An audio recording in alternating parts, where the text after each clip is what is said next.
thing so I can play a recording. I'm going to have to make YouTube videos. Okay, so I'm going to keep reading. So this King David's son is in love with his own sister. Probably from another mother, because he had lots of wives. Yeah. But he's in love when he wants to have sex with her. And she says no, right? Yeah. Okay, so she says, now, therefore, please speak to the king, for he will not withhold me from you. So to get out of it, the girl says, well, go talk to the king, and the king is going to let him have you, for a wife. Then it's okay if we have sex. However, he would not listen to her. Since he was stronger than he raped her, and he lay with her, violated her, lay with her. Then Amnon hated her with a very great hatred. For the hatred which he hated her was greater than the love for which he loved her. And Amnon said to her, get up, go away. But she said to him, no, because this wrong is in sending me away is greater than the other you have done to me. Yes, he would not listen to her. Yet he would not listen to her. Then he called his young man who attended him and said, now throw this woman out of my presence and lock the door behind her. Boy, what a meanie, eh? Now she had on a long-sleeved garment, for in this manner the virgin daughters of the king dressed themselves in robes. Then his attendant took her out and locked the door behind her. And Tamar put ashes on her head and tore her long-sleeved garment which was on her, and she put her hand on her head and went away, crying aloud as she went. Then Absalom, her brother, said to her, has Amnon your brother been with you? But now keep silent, my sister. He is your brother. Do not take this matter to heart. So Tamar remained and was desolate in her brother Absalom's house. Now when King David heard all these matters, he was very angry. But Absalom did not speak to Amnon either, good or bad, for Absalom hated Ammon because he had violated his sister Tamar. Now it came about after 2 full years that Absalom had sheep shearers in Baalhazor, which is near Ephraim, and Absalom invited all the king's sons. And Absalom came to the king and said, behold now, your servant has sheep shearers. Please let the king and his servants go with your servant. But the king said to Absalom, no, my son, we should not all go, lest we be burdening to you. Although he urged him, he would not go, but blessed him. Then Absalom said, if not, please let my brother Amnon go with us. And the king said to him, why should he go with you? But when Absalom urged him, he let Amnon and all the king's sons go with him. And Absalom commanded his servants, saying, see now, when Amnon's heart is merry with wine, and when I say to you, strike Amnon, then put him to death, do not fear. Have not I myself commanded you? Be courageous and be valiant. So that's Absalom, King David's son, is going to tell him kill that guy who raped his sister. And the servants of Absalom did to Amnon just as Absalom had commanded. Then all the king's sons arose, and each mounted his mule and fled. Now it was while they were on the way that the report to David came, saying, Absalom has struck down all the king's sons,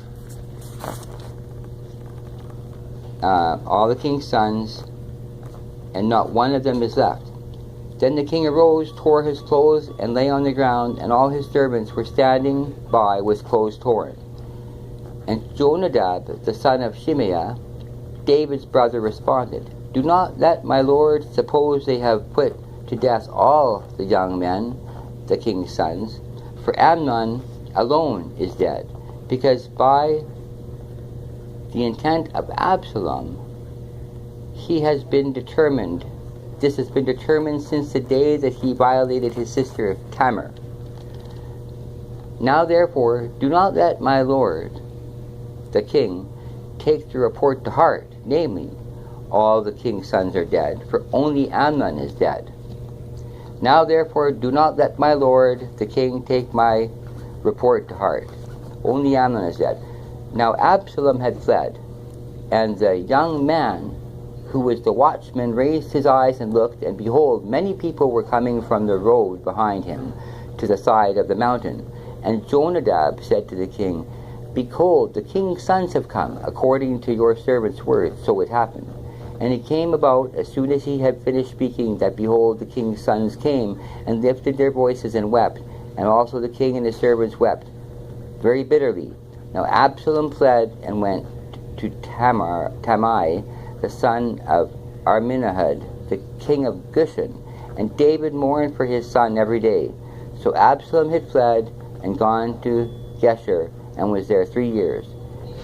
And the heart of King David longed to go out to Absalom, for he was comforted concerning Amnon, since he was dead. Next chapter. Now Joab, the son of Zeruiah, perceived that the king's heart was inclined towards Absalom.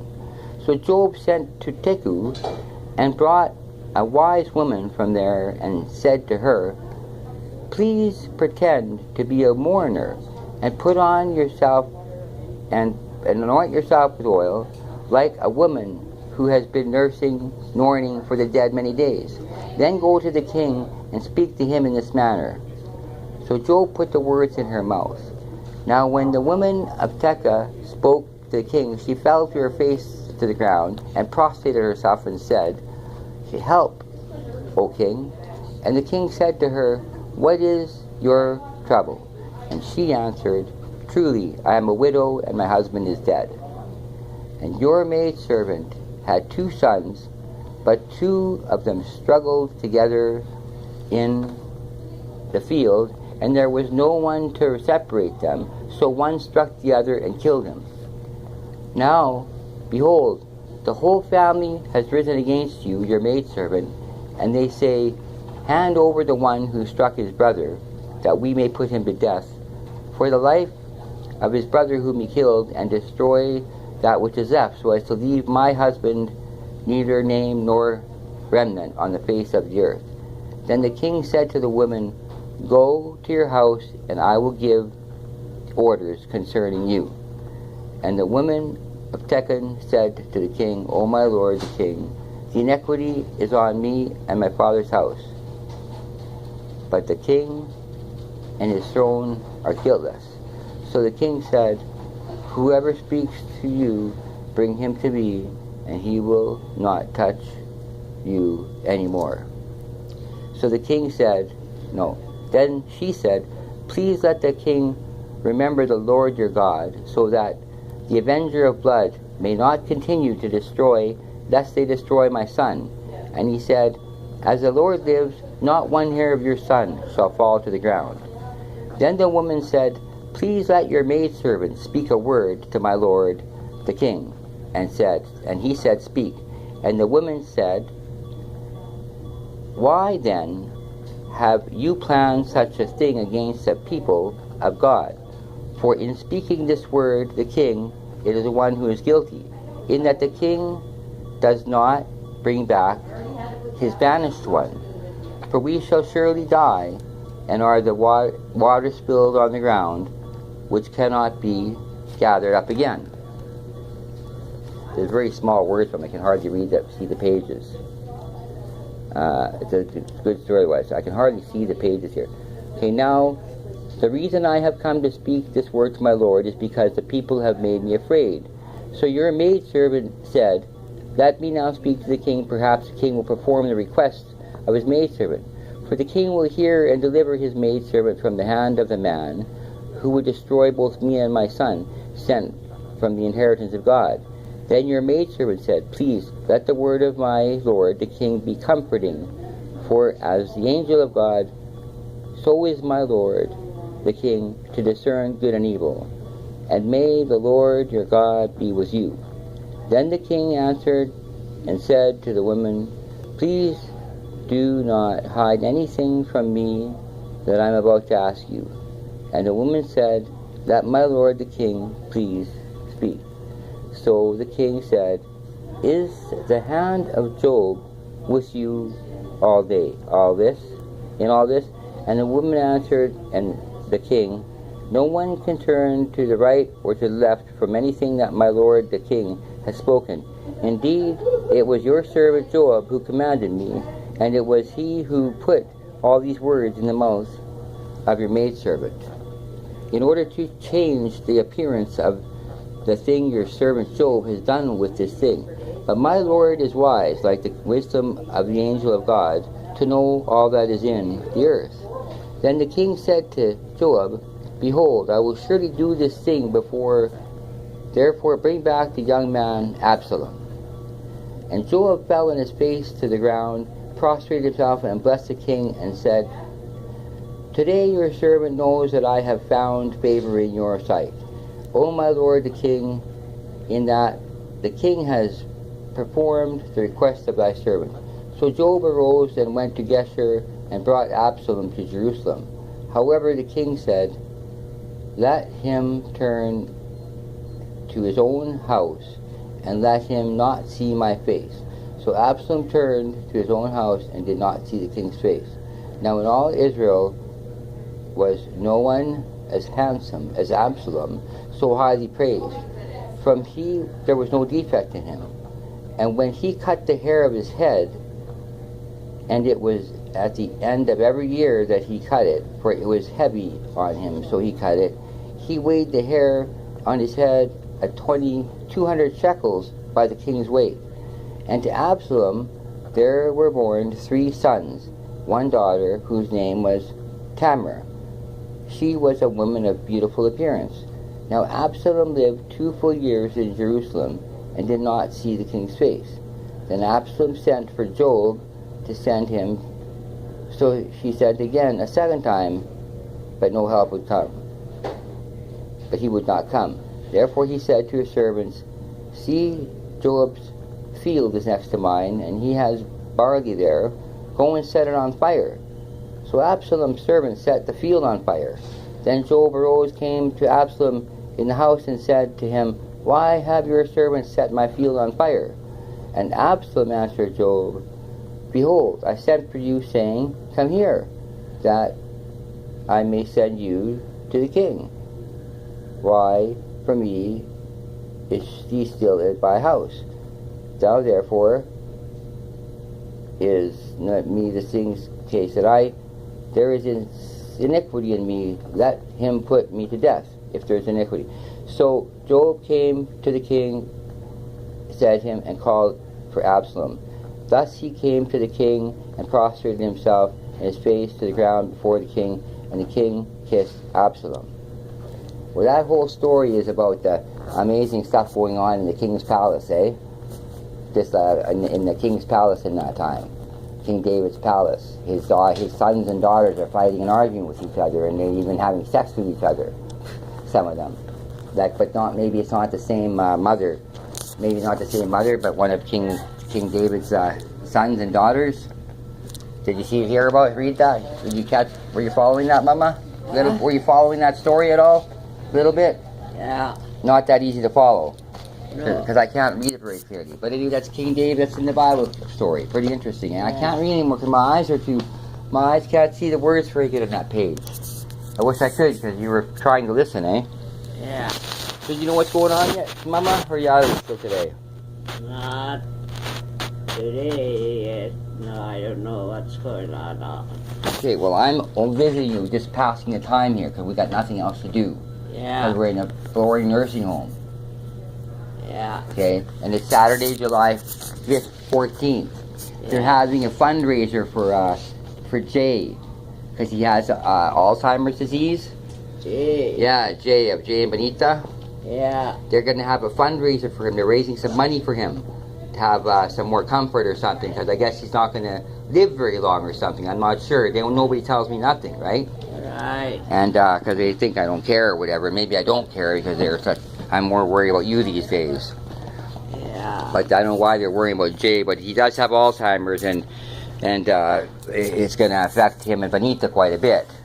Yeah. So in the meantime, Maybe that's why they wanted to sell the house to get money to help with Jay and him or something. I don't know. Right. Our house. But you still have your house, of course, in Hawthorne. Right. And you can still live there. Yeah. If me and Benita get together and Yeah. come and tell them you want to come home. Yeah. That's what I'm trying to work on. And they said I'm not supposed to talk about that. But back in January, when you were out of it, there was no point to talk to you about that because you were so out of it. Right. Now your memory came back and you don't seem totally with it now. But last week you were very, very awake and alert. And you know what was happening. Yeah. Then you had a bit of a seizure. Yeah. And when you had the seizure, like now you're a little bit out of it. But I think you're going to bounce back still. Okay. If you want to, it's up to you. You want to just relax and check out? Yeah. You want to relax and check out? Yeah. You know what that means? Relax and check out. Yeah, if you want to check out, Yeah. that means check out. That means go to heaven. I don't think you're ready to go relax and check out and go to heaven yet. Yeah, well, Or you're getting depressed enough to get, or you're getting not depressed. I'm not too depressed. Not that depressed, eh? No. No, good. No. I thought that would kick a little bit of life in you when the Yeah. facts come out. So that's what I want to show people, that when the seriousness gets there, you are ready to say, fuck, don't you fucking try to talk about that kind of bullshit with me, right?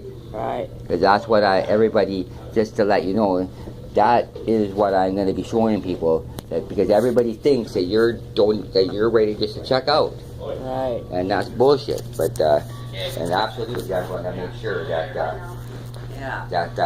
we got one more week when we can hang in there and sing some fucking songs and be happy and praise the Lord or whatever it is. I know this whole praise the Lord stuff is new for me and you, and reading the Bible is new for me and you. But we've been reading some pretty interesting stories the last couple weeks. Yeah.